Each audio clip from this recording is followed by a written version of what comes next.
Opening credits. Lion Boss. A Lion Shifter Paranormal Romance Short Story. By Summer Cooper. Auto-narrated using Google technology. Chapter 1.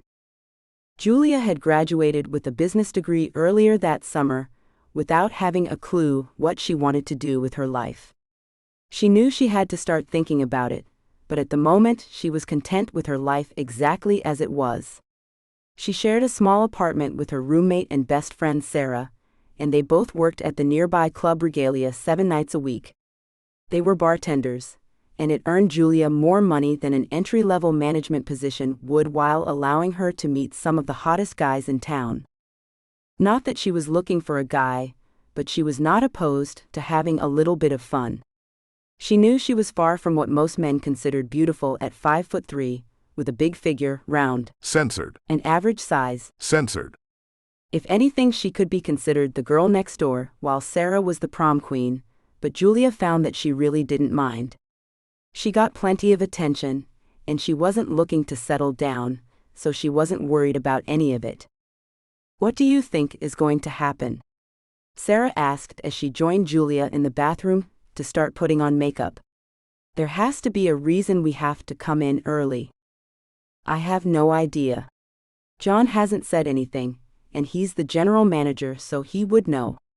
I have noticed that he hasn't been at the club as much as he used to be, so something is definitely going on. I suppose we'll find out when we get there," Julia said, unconcerned. She knew there was no point in sweating over what it could be, as she wasn't going to be able to change the outcome anyway. That was a philosophy she had adopted years ago, after several setbacks in her life had almost overwhelmed her.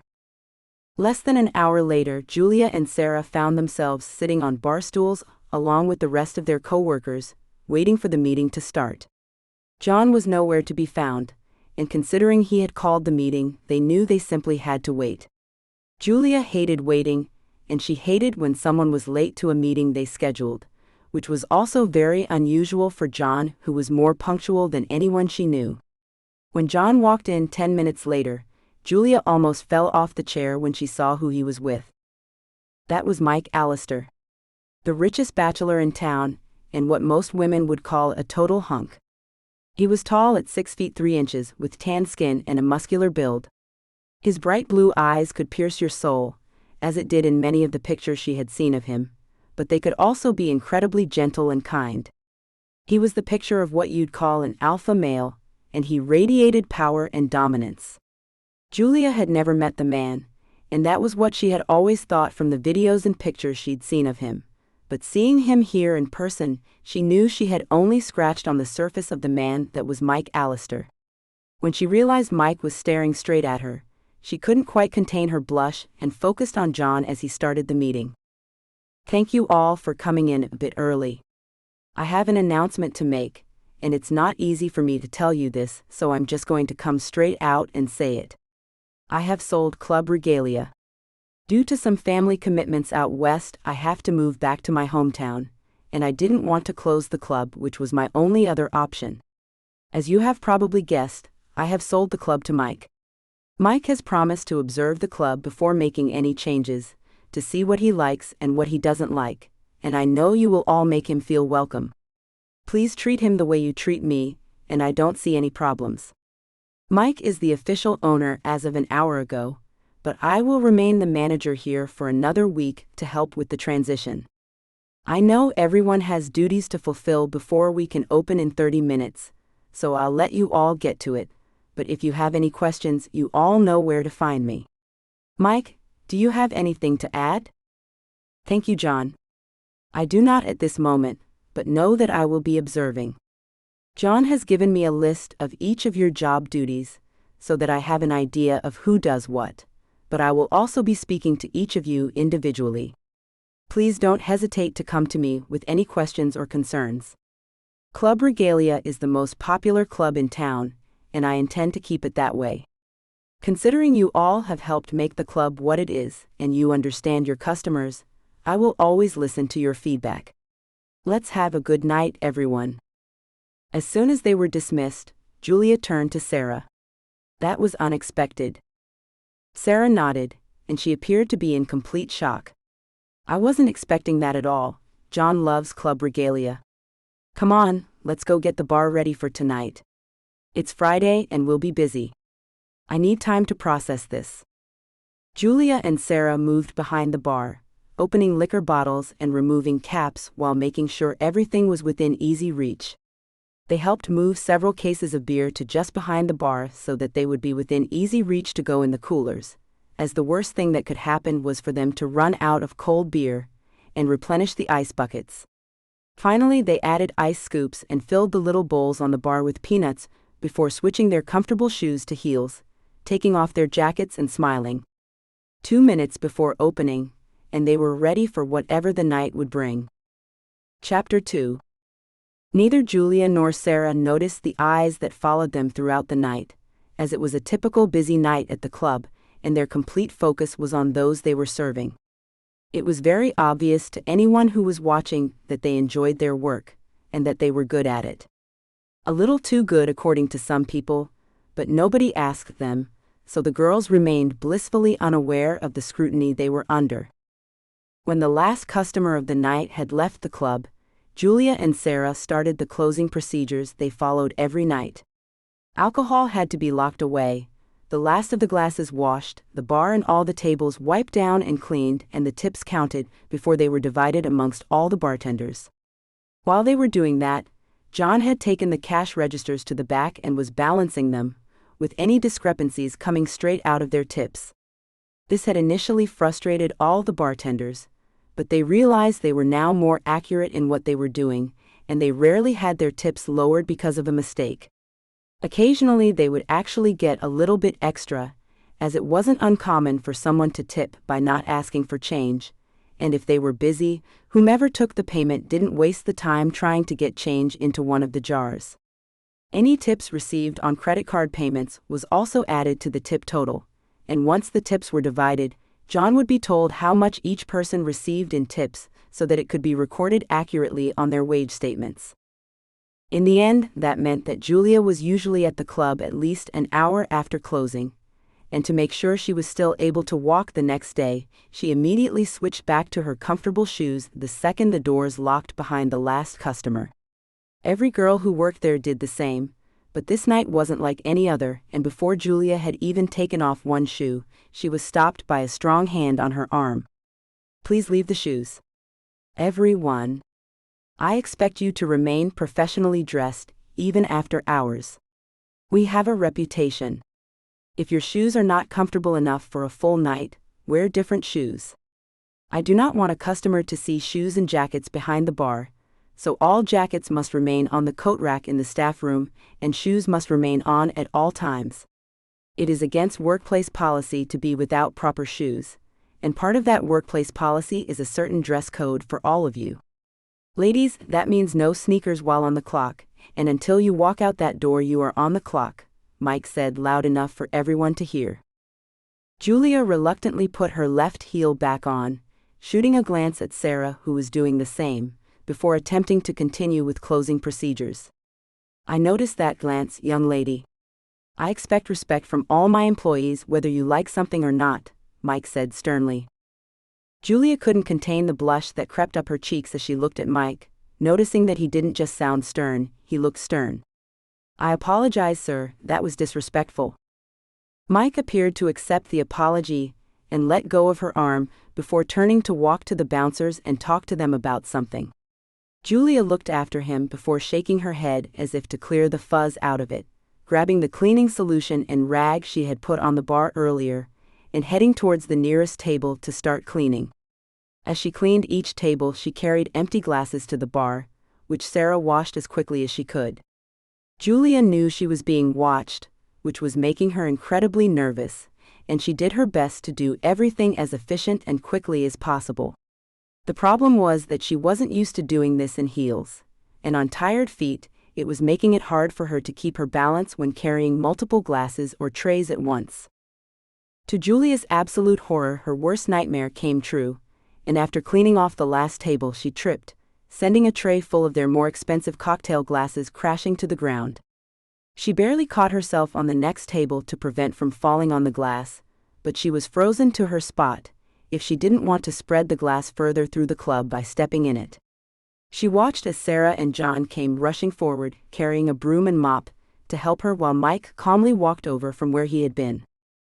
I imagined an experienced bartender like yourself would be able to carry a tray of empty glasses. Clearly that is not the case.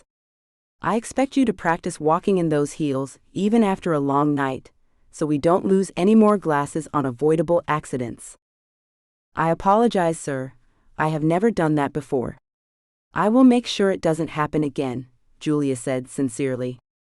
Here was the new boss, and she turned into a stumbling idiot who couldn't even do her basic job duties properly. Mike did not respond to her apology, and Julia returned to cleaning the tables after they had made sure there wasn't any glass left on the floor. When they were done for the night and the door had shut behind them, Julia sighed in relief, which causes Sarah to laugh at her. Come on, Julia, let's head home. I don't know what happened to me tonight. Anytime Mike came near, I lost every bit of composure I had. Well, he is a good-looking man. I could see how that would happen. Let's get a good drink and discuss everything that is right about him. Julia laughed and slung an arm around Sarah's shoulder as they walked home. It was about a 10-minute walk, and they enjoyed the silence around them as they walked each night. Just before they walked into their apartment building, Julia thought she saw two yellow eyes staring at them from the bushes across the street, but when she looked back again they were gone, so she assumed she was imagining things. It had been a long night, and it would not surprise her. No man should be allowed to look that good, Julia said as she accepted the drink Sarah handed her. And I made a complete fool of myself. He was watching us all night. I'm pretty sure he's seen plenty of good things as well.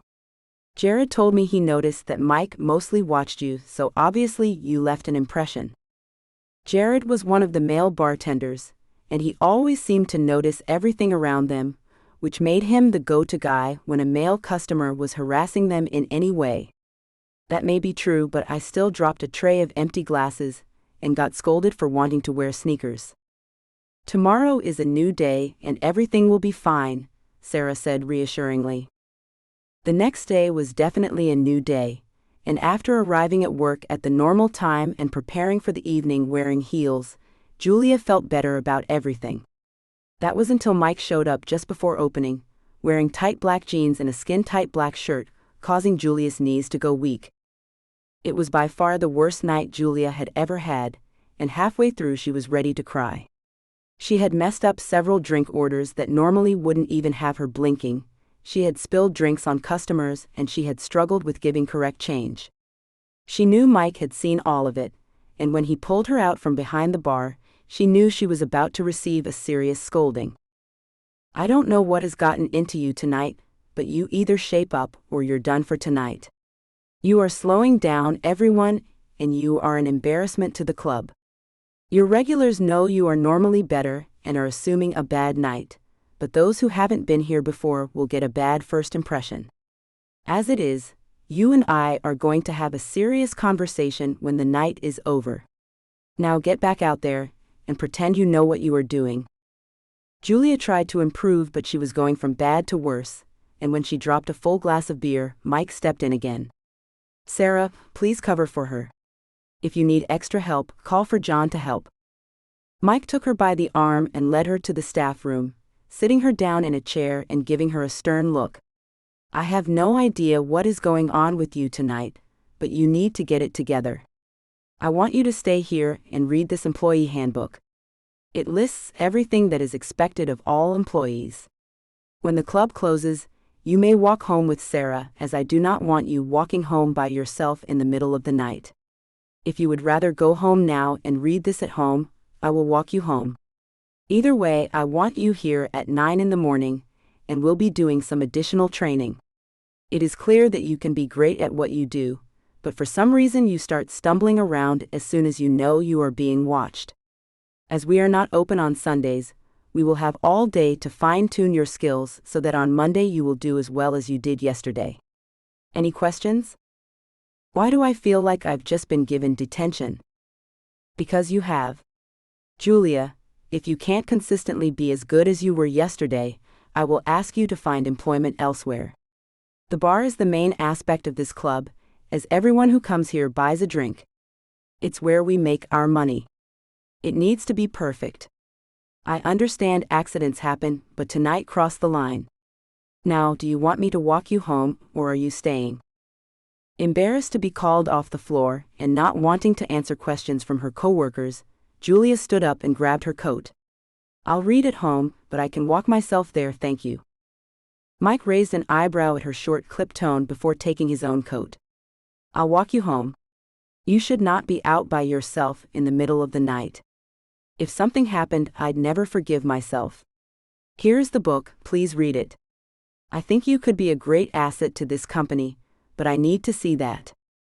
And reading is exactly what Julia did, and after Sarah came home and Julia explained what happened, Sarah read it as well, just in case there were things she didn't know. Both girls loved their jobs and were terrified that Mike could just fire them like that. It was well after 4 a.m. when they finally went to bed, and Julia hoped there would be coffee at training in the morning, but she wasn't getting her hopes up. Chapter 3. Julia walked into the club promptly at 9, ready to start whatever training Mike had in mind. She knew how to do everything, she just got really nervous around Mike. She found him sitting at one of the tables in the middle, a large pot of coffee in the middle and 2 empty cups waiting. Julia sat down on the other side of the table, as it was clear he expected her to, and waited for him to start talking. Mike poured them both a cup of coffee first and pushed the sugar and creamer towards her, but Julia picked up her cup and inhaled the scent of freshly brewed coffee instead. When she looked up, she noticed Mike smiling at her and almost fell off the stool she was sitting on. Did he have to look that beautiful while smiling? I know you don't like having to be here, so I figured I could at least provide caffeine to get us through the day. We both had a late night, so I have no doubt we both need it. How do you know I had a late night? Julia thought she saw him lose his composure for a second, before his smile was back on his face, so she brushed it off as nothing. Because everything I've heard about you is that you are a very hard worker, and you love this job, so I imagine you stayed up and read that handbook. However, I want to get to know you. Tell me about Julia. Julia isn't very special. I'm just an average girl with a college degree she is not using, who loves her job and her friends and would do anything to simply stay in that job and with her friends. There has to be more to you than that. Julia shrugged before sipping her coffee, thinking about what else she could possibly tell him about herself. I don't know what else to tell you. I don't really have any family left. My sister lives on the other side of the country, and I never see her or her kids. I truly love bartending, not because it's my life's dream to serve drinks to people, but because I feel that we truly make a difference. The large majority of the people we serve are either out for a party, or simply here to get drunk, but what about that girl that is having her bachelorette party and is making memories for life with her friends? What about the lonely guy at the end of the bar who just broke up with his girlfriend, who just needs a distraction? You mentioned the regulars who will know I'm having an off night, but those are the people I do this job for. When it's quieter, I stop and talk to them for a minute, and sometimes that is exactly what they need to get through whatever it is they are going through. Did you know that last month I stopped someone from committing suicide? One of my regulars decided to stop by for one last drink, preparing to jump off the bridge after leaving, but I made time for him and talked to him, and he told me several weeks later that if it hadn't been for me taking the time to talk to him, he wouldn't be here. Yes, we have those who get incredibly drunk and do things they shouldn't, but they always say alcohol makes us the most honest person. That guy cheating on his girlfriend, he wouldn't be doing that if there wasn't something missing already. Part of our job is to make sure they don't drink and drive. None of that is in that employee handbook you had me read, yet it is the most important thing. You could have a bartender who can serve perfect drinks and follow all procedures to the letter, but can they truly serve your customers? If you think people come to this club as opposed to the one down the street for the music and the alcohol, you are delusional. Mike stared at Julia in shock, as he had never had anyone talk to him like that. He had never met someone who was that passionate about their job, and who was willing to stand up to him and tell him how it really was. While he had been attracted to Julia from the start, he truly started to admire her, as he wanted a woman who wasn't afraid to stand up to him, but who would also be willing to obey him when necessary. He wanted to be the dominant partner in the relationship, and with that, he didn't mean to control every aspect of his partner's life.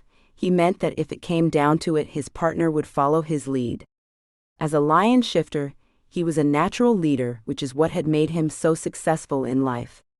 But he didn't want a doormat, and the fact that this beautiful woman was standing up to him, while at the same time accepting his leadership, was doing things to him he didn't really want to focus on at the moment. If that is right, what happened last night? You did. You can truly stand in the way of what I love to do, and you are a very handsome man, which makes me nervous. I can't believe I just said that, but quite frankly, you don't scare me nearly as much as losing this job scares me. I scare you? You have this way of making me want to listen to you and do what you say. I will admit that I'm not the most obedient person you will ever meet, and I will do what I want and what I feel is right regardless of what I'm told. I won't deny that I expect absolute obedience from anyone who works for me, but I also respect how you feel about this job and how you feel our customers are best served.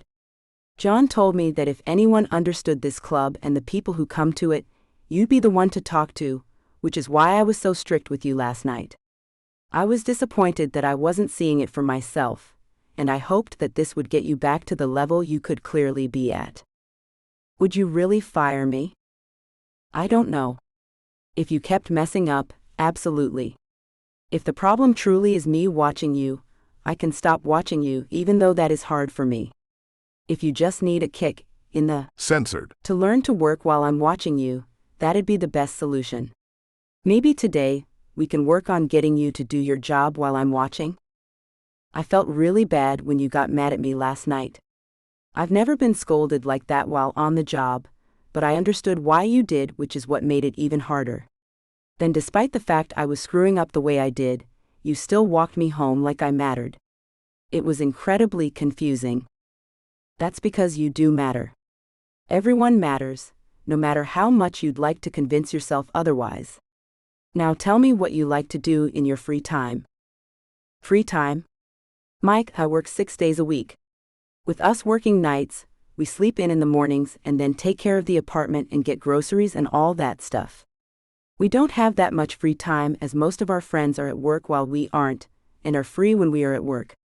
Sundays are usually our days to do things for fun, but clearly I'm here today. I don't really have many hobbies outside of work, but as long as I'm with friends, I don't mind too much what I'm doing. We could be watching a movie or going hiking. I'd be happy either way. So maybe I should require everyone to take 2 days a week off, so you can spend more of your life away from work? You are clearly not listening. Mike, I love my job. Sarah loves her job. Jared loves his job. Our friends are the people we work with. We don't want an extra day off. We want to continue loving the job we have. Very well. Why don't you show me opening procedures? With that, the training started and Julia tried to make it through without doing anything stupid. When she dropped her third glass of beer, she got mad and smashed the glass on the ground before storming out. Mike immediately came after her and took her by the arm back inside, sitting her down at the table. All right, you were doing great. Where did it go wrong? I hate being watched the way you are watching me. Why are we here? You know that I know what I'm supposed to be doing. Mike didn't want to admit that they were there because he enjoyed spending time with Julia. He found her opinions on things enlightening, and he truly enjoyed her company. He usually spent all his time working or by himself, and to spend it with Julia might be work, but it didn't feel that way. I like your opinions on things, and the way you do things, even though they might not be exactly according to the handbook. Sometimes it makes more sense. You can see that any night you want. Just stay away from me and make sure I don't know you're there, and we'll be fine. You make me nervous, and it's hard for me to admit that. All right. Clean up the mess you made, and then you're free to go. I will see you tomorrow, after your shift. Julia was glad when she was allowed to leave, but on her way home she had the distinct feeling she was being followed. It definitely made her walk faster, and when she once again saw the yellow eyes across the street, she knew she wasn't imagining things anymore. What was it that was there? It appeared to be some sort of animal, but she had never seen anything like it around town, and she didn't know enough about animals to identify it on eyes alone. If she was braver than she truly was, she might have gone over and looked, but at the moment she just wanted to get inside, where she was met by Sarah, who was nervous that she might have lost her job. "I'm fine. I don't know what it is about him, but he didn't seem upset at all, and he was more concerned with getting to know me than with actually training me. I don't know, I'm very confused. I admitted that I was distracted when he was nearby, so I think he'll stay away, but yet he seems to want to stay close. I don't understand him, and I don't understand my place in all of it. Right now I really need to get some sleep because despite the coffee he had ready for me, I'm exhausted." Sarah looked after her friend as she disappeared into her bedroom, smiling as she knew something Julia clearly hadn't figured out yet. Mike was attracted to Julia, and Julia was attracted to Mike, yet they both hid behind their job titles to avoid admitting it. When Julia had been sent home the night before, Sarah had been worried that she had gotten fired, yet when Julia had explained what had happened, Sarah knew it was quite the opposite. If her instinct was right, which it usually was, Mike and Julia would soon be more than employee and boss. Julia was incredibly nervous for work the next day, as she knew that Mike expected her to be at her absolute best, and while he would stay out of sight, she knew he would be watching. Mondays were usually quiet nights at the club, with just a few regulars and an after-work crowd, but no late-night partiers. Julia didn't mind as much, as it allowed her to talk to everyone more, as opposed to just serving drinks as fast as possible, while there was a club full of people waiting to be served. The night had been going incredibly well, and Julia had spent some time talking to a few regulars who would stop in for a drink after work. The music was definitely on and loud, but not as much as on the weekends, as it was more a bar than a club during the week. Since Mondays were so quiet, Sarah and Julia were the only two bartenders there, and there were no bouncers, with the exception of one security guy for safety reasons, but Julia never saw Mike. It appeared he had truly listened to her when she had said he made her nervous, and while she knew Mike was in the building as she had heard his voice, she never once saw him. That was, until they were close to leaving, and she turned around before promptly tripping over her own feet when she saw him on the other side of the bar. Mike raised an eyebrow, clearly aware that she had just stumbled upon seeing him, before extending a hand to steady her. "I came to see if you ladies would appreciate an escort home?" "No thank you," Sarah said with a smile. "We always walk by ourselves and we're fine. Thank you for the offer though." Sarah guided her flustered friend out the door, not saying a word the whole way home. "All right, have you seen that animal in the bushes on the other side of the street? I saw more of it today as I looked back, and I swear it's a lion," Julia said the second they walked in the door. "It's starting to creep me out a little bit, even though at first I thought I was imagining things." "I have not seen anything," Sarah said, sounding concerned and looking out the window. "Maybe it's a large cat or a dog or something. I can't imagine what a lion would be doing in the middle of town. I'll watch for it, all right?" "All right. I started seeing it after Mike came to the club, so maybe I really am imagining things. I'm sure if you say you're seeing something, but I doubt it's a lion. Now I'm getting a drink, do you want anything?" "No, I need to go to bed. Even after that nap yesterday, I still feel exhausted." The remainder of the week went in much the same fashion, with Mike not showing his face until the end of their shift, and Julia tripping or dropping something whenever he did. Sarah never once saw the animal Julia was referring to, but Julia saw it every night as they walked home. It made her slightly paranoid, and when Sarah took the day off on Thursday, Julia asked Mike to walk her home. As luck would have it, the lion did not make an appearance that night. Julia knew that if Mike were to ask her out, she'd say yes and she'd be lost forever. Mike, on the other hand, wanted to ask Julia out, but had no idea how. He knew that under normal circumstances he would have done so already, even though it wasn't entirely appropriate since he was her boss, but he had a secret, and he had seen how afraid she had looked when she had seen a lion watching her. He would never admit to being scared of anything, but having Julia walk out of his life was one of those things, and he would rather have her as an employee than have her run away because of what he was. Mike was honorable enough that he would never start a relationship with anyone without telling them the truth first, which had caused him to avoid relationships in general. 3 more weeks went by, and each night Mike would try to talk to Julia at the end of her shift, and he would offer to walk them home. Each night, Julia would decline but would end up seeing the lion somewhere along the way. It never came close, and it didn't take long for Julia to forget about her fear of the animal and ignore it whenever she did see it. Mike saw this as a sign that she might be more open to accepting him, and one night after a long Saturday night shift, he asked Julia to stay behind, after reassuring Sarah that he wouldn't hurt Julia. Chapter 4. Julia was nervous as she didn't know why Mike wanted her to stay, but she knew she had not messed up at all over the past few weeks, so she couldn't imagine it being for anything bad. Once she finished wiping the bar, she sat down on a bar stool, waiting for Mike to come find her. She knew John was still there and assumed he was with him, as John was officially leaving town the next day. They had thrown a large goodbye party for John after his last official workday, but he had continued to stop by occasionally to see how things were going or to help out. Now that he was truly leaving town, they knew he wasn't going to do that anymore, and the atmosphere had been different that day. John had provided a smooth transition in ownership, but they all knew that everything would still be different, despite the fact that Mike tried to keep everything the same. For starters, Mike had announced that he would be promoting some employees to shift managers, as Mike had many businesses to run and couldn't continue to be at the club every night.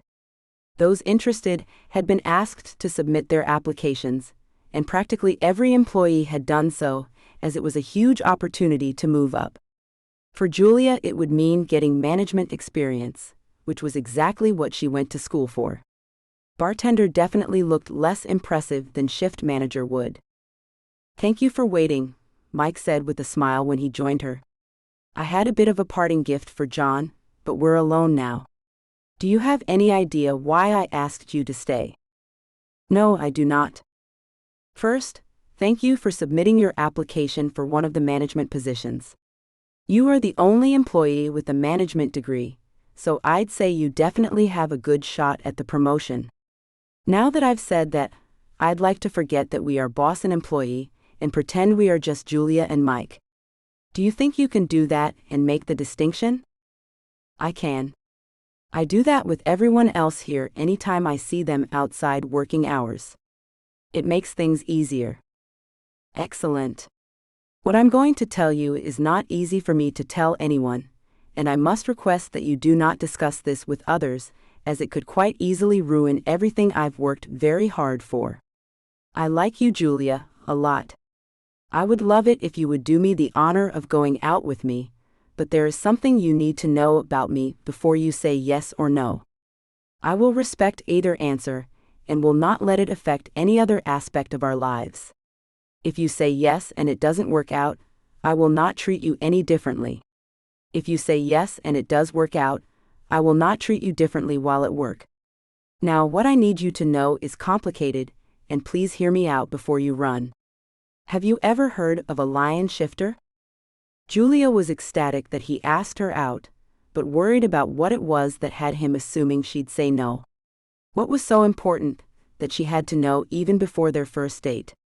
When he asked her about a lion shifter, she shook her head, as she had never heard of that before. The image of the lion in the bushes popped into her mind, and she wondered if the two were related somehow. There's no way that could be possible though, could it? Some people have the ability to shift into an animal at will, and we often have some of the characteristics of that animal in everyday life.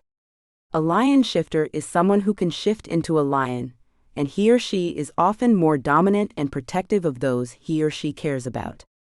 I want to tell you this because it's a big part of my life, and you should know before deciding what to do. Julia, I'm a lion shifter. You've been following me, haven't you? I have. Despite the fact that you turned down my offer to walk you home each night, I feel protective of you and made sure you got home safely each time. I'm sorry if I scared you at first. I honestly don't know what to say. Can I see? Mike stood up and shifted into his lion form, much to Julia's fascination. She watched as he slowly changed, limb for limb, into an animal she should be terrified of, yet she couldn't do anything but watch. She couldn't deny he was a beautiful lion once he was fully in front of her, but something about it just didn't sit well with her. No man should be able to do this. No man should be able to change their entire body to suddenly become an animal, and no woman should trust a man who can do something so unbelievable. If she hadn't seen it with her own two eyes, she would have probably laughed at him, but seeing it in front of her, she couldn't deny it. She jumped off the bar stool and grabbed her purse, getting ready to leave. She had to get out of there and think, something she couldn't do with him in front of her, because everything inside her was screaming for her to run and never come back. She was barely aware of Mike shifting back, the only proof that he had being the fact that he was once again the gorgeous man she knew. I have to go. Julia, please. Don't run. Mike, I need to think about this. Before this, I would have said yes in a heartbeat, but this is a little bit surreal to me, and I need time to think. I will see you tomorrow. Julia was out the door before Mike could say anything else, and she ran the entire way home. She couldn't talk about this with anyone, especially not Sarah, whom she knew wouldn't approve, yet she needed to either talk with someone or leave town to collect her thoughts. She suddenly remembered that John was leaving town the next morning, and the second she was inside, she started packing. John had mentioned that he was packed and ready to leave, so he wouldn't notice if she snuck into the back of his car and hitchhiked across the country with him. She could get out somewhere along the way and find a place to stay for a few days without anyone knowing where she was. As soon as she was done packing, and before Sarah could come back from whatever date or one-night stand she was on, Julia left for John's house. She had written a note for Sarah to let her know not to worry, and to please let Mike know that she was taking a week off. Mike would know why she left, and she hoped Sarah would forgive her when she got back. She arrived at John's just as the first sunlight was visible on the horizon, and she quickly slipped into the back of John's car. He drove an SUV, and there was plenty of space back there for her without being seen, unless he opened the trunk and still be fairly comfortable. Fairly comfortable turned into fairly uncomfortable after several hours, and when John stopped for lunch, she quickly got out of the car, slung her backpack over her shoulder and started walking. She had no idea where she was, or even what state she was in, but it looked like a small town which she preferred. Small town people were generally nice and welcoming, and life was cheaper. Julia wasn't necessarily short on cash, but she didn't want to splurge either, so the first thing she did was find a small diner to eat lunch, hoping to find a place to stay afterwards. Passing through, the waitress asked after coming up to her and filling her coffee cup while putting a menu in front of her. I just arrived and I'm hoping to stay about a week. This looks like a nice little town to relax for a bit. The waitress smiled and nodded. It definitely is. Jatsan is a small town, and we don't get many visitors since there isn't much to do, but if you are trying to get away from something or someone, it is perfect. I get off after lunch, and I can show you where to find the local bed and breakfast if you'd like. We don't have a hotel, but the bed and breakfast is run by Mr. and Mrs. Singer, and they take excellent care of their guests. That would be great, thank you. Anything you recommend on the menu? The club sandwich is always good if you are looking for lunch. We are still serving breakfast as well, so if you'd rather have that, you can't go wrong with some eggs, bacon and pancakes. Julia's eyes lit up at that, and the waitress laughed. My name is Erica, by the way, and I can tell you want breakfast. I will let the chef know to make it extra good for you. When Erica came back with Julia's food, she also had an extra coffee cup and a pot of coffee which she placed on the table, before sitting down across from her. My shift is basically over. They aren't assigning me new tables and you are my only one. You look like you could use the company. Julia took a bite of her pancakes, royally smothered in syrup, before answering. She let out a soft moan of indulgence while chewing, causing Erica to laugh. Sorry, but it's been entirely too long since I've had good pancakes. My compliments to the chef. And you are right, I could use the company. Job, man or family? Erica asked. Julia laughed and shook her head. I'm a bartender. That's my job. And it's a man who is also my boss.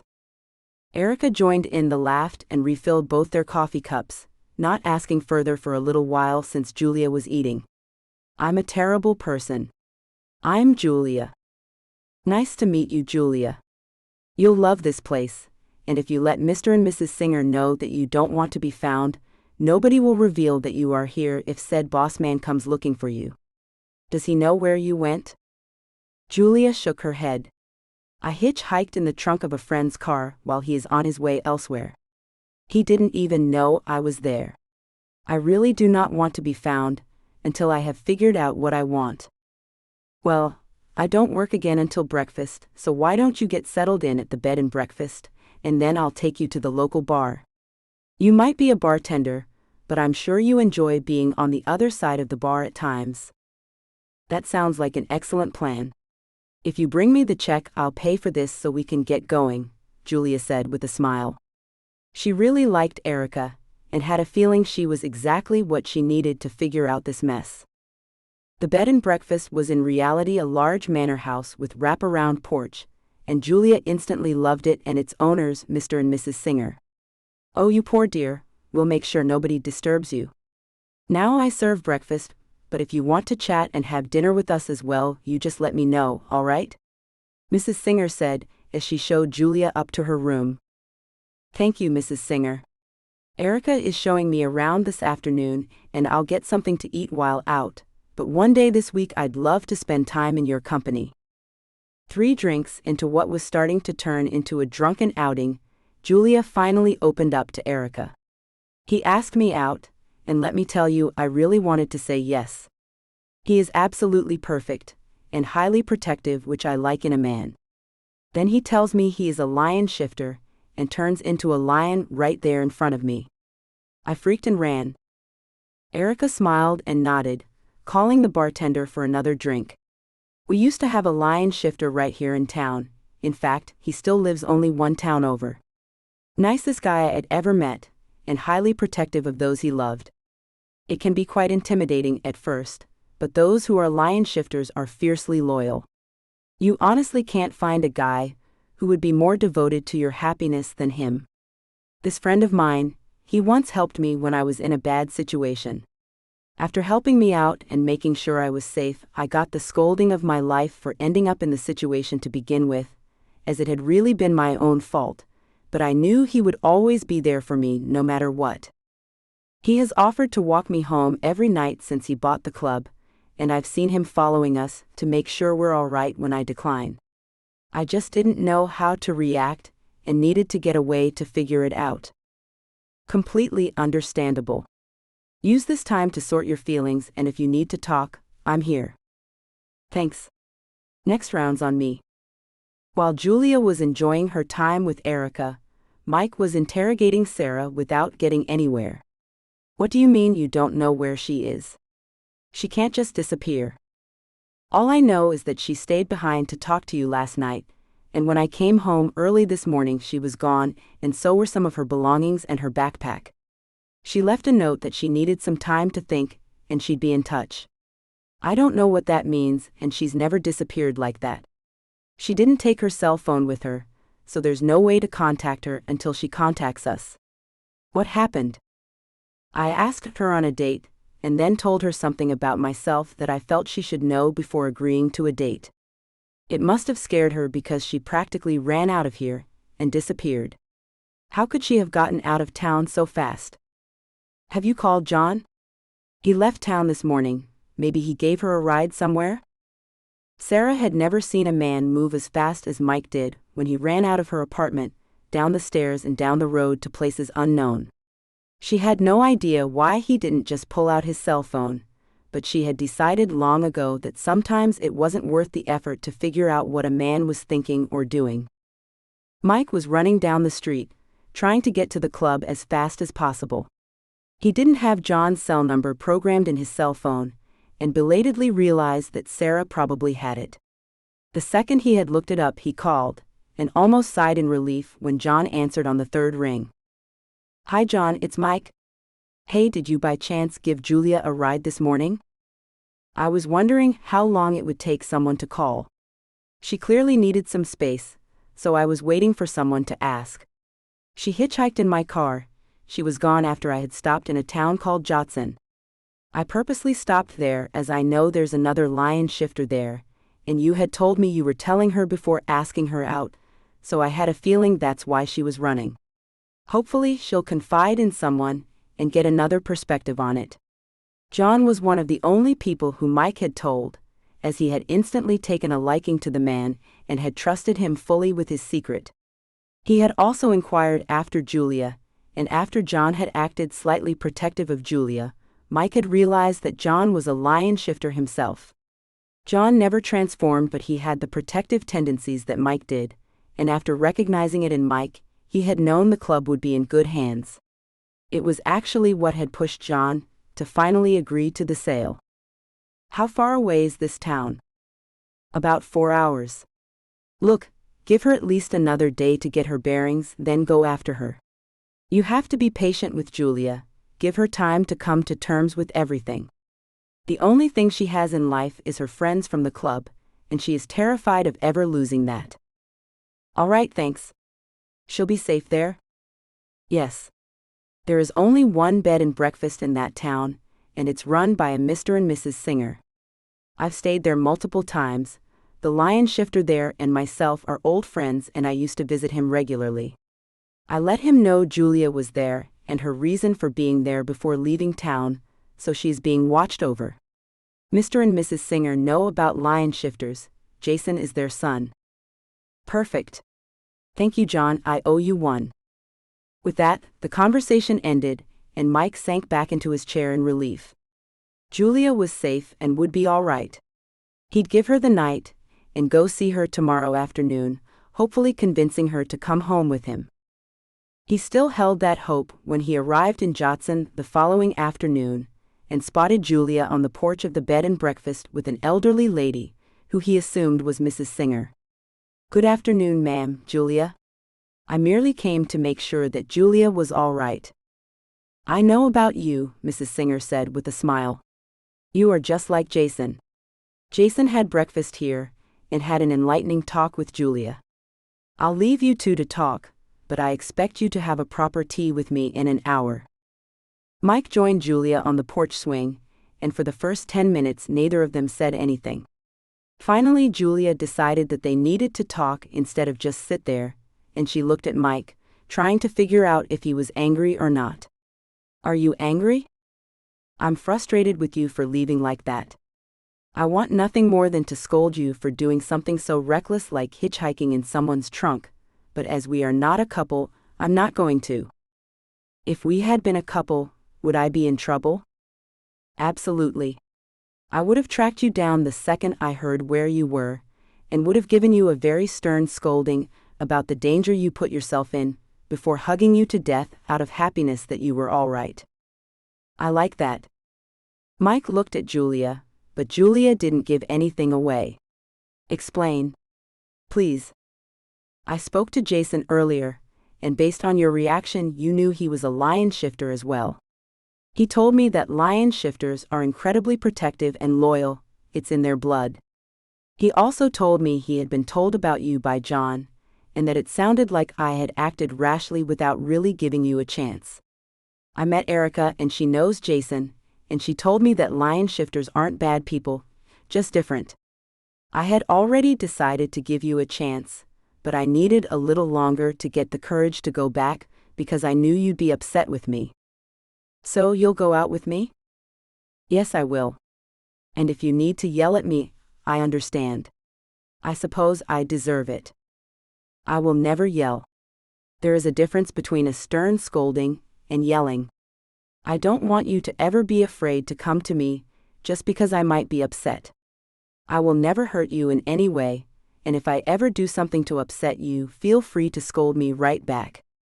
Of course, once I've had you in the bedroom, I will torture you there afterwards." Julia flushed bright red and turned her head away from Mike, not wanting him to see it. He put a hand under her chin and turned her face back. "And don't hide your beautiful blush from me. I'm not going to scold you this time, as long as you promise to talk to me instead of running next time." "I promise. I think we should go inside before Mrs. Singer scolds both of us for missing tea." Chapter 5. "Mike, I'm leaving. I'll see you tomorrow," Julia said with a smile at the end of her shift. She knew that regardless of what she said, Mike would show up at her doorstep with food in the morning just to make sure she ate something. They had been back in town for a few days, but had not gone on their date yet, mostly because she had to work every night. Instead of a date, Mike showed up at her apartment every day, and they had brunch together, after which he either had to go to work or they'd spend time together. "Be careful walking home. I'd rather you waited for me," Mike said, looking up from his computer. "I'll be fine. I've walked this a million times. Besides, Sarah is at home with the flu, and I want to make sure she's all right. Good night." Halfway home, Julia felt a prickling in her neck, but when she looked around, she didn't see anything, even though it felt like she was being watched. Not quite trusting it to be nothing, she started walking faster, when suddenly she was sideswiped into the grass by a strong, muscular man. The man did not speak a word, but Julia started fighting him immediately. She had stopped carrying a purse when she worked, not having a need for one as her ID fit in her pocket, so she didn't have anything to hit the man with. "Let me go," she yelled, continuing her struggles. The man still didn't speak, but instead started undoing the button on her jeans. Julia immediately knew he wasn't after money, and she found a renewed strength within herself to fight him off, even though she knew she was no match for him. Silently she wished she had waited for Mike, and secretly she hoped he had been following her like he had done many nights. She almost cried in relief when she found her freedom, not caring how it had happened. The man was on the ground next to her, and when she looked over, she saw a large lion leaning over him, growling at him before giving Julia a penetrating look. Julia recognized him instantly, and also knew that the look meant to run for it, which she did without second thought.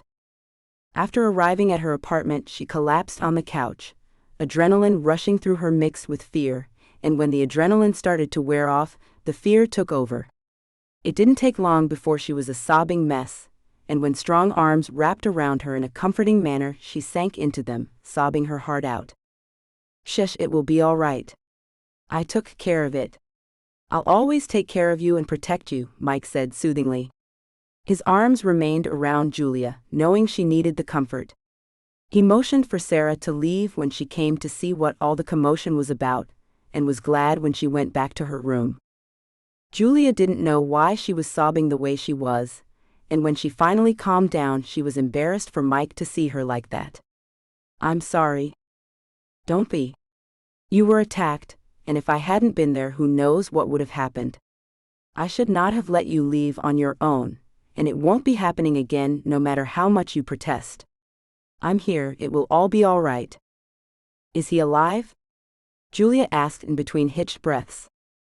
Mike chuckled at the innocent question, knowing he must have looked like he could kill the other guy. "He is, but he'll be sore for a good long while. Serves him right, attacking my woman like that. Are you all right?" "I will be. Thank you," Julia said with a smile, looking Mike in the eye for the first time.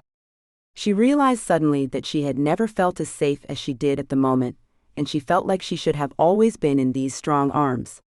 She reached up and gently censored Mike on the lips, knowing that he had yet to censored her, as he didn't want to pressure her into anything.